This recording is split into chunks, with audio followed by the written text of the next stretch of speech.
நம்ம பக்கத்து மாநிலங்கள்ல சுனிதா வில்லியம்ஸ், சாதனைகள் செஞ்ச ராணுவ வீரர்கள், காவல்துறை அதிகாரிகள், விளையாட்டு வீரர்கள் இவங்களையெல்லாம் சீஃப் கெஸ்டா கூப்பிடுறாங்க.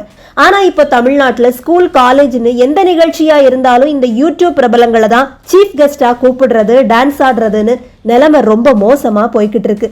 இதுல எத்தனை பேர் உண்மையாவே கொஞ்சமாவது சமூக அக்கறையோட வீடியோ வெளியிடுறாங்கன்னு சொல்ல முடியுமா? ரீல்ஸ்ல அவங்க சொல்ற விஷயங்கள் எந்த அளவு உண்மைன்னு கூட யாருமே ஆராய்ச்சி பண்றதும் கிடையாது. இதனால சமூகத்துக்கு நீங்க என்ன சொல்ல போறீங்க? பிக் பாஸ் நிகழ்ச்சியில குழாயடி சண்டை, குடுமிப்பிடி சண்டை போட்டவங்களுக்கும் ஸ்கூல், காலேஜ் நிகழ்ச்சிகளுக்கும் என்னங்க சம்பந்தம்?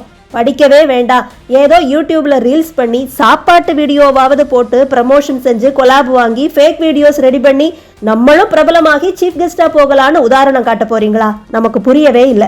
எங்க வாழ்க்கை, எங்க உரிமை, கருத்து சுதந்திரம், இப்போ இதுதான் ட்ரெண்ட். இந்த மாதிரி வார்த்தைகளை அதிகமா ஊடகங்கள்ல கேட்க முடியுது.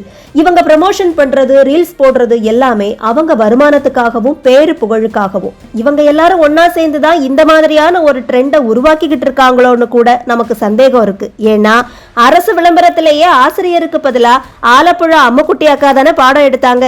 நிலைமை இப்படியே போனா நாடு எங்க போகும்னு சமூக ஆர்வலர் ஒருத்தர் வெளியிட்டு இருக்கிற காணொளியும் இப்போ ஊடகங்கள்ல பரவி இருக்கு. எல்லாருமே யோசிக்க வேண்டிய விஷயம் இதுங்கிறது தான் நாம சொல்ற கருத்து.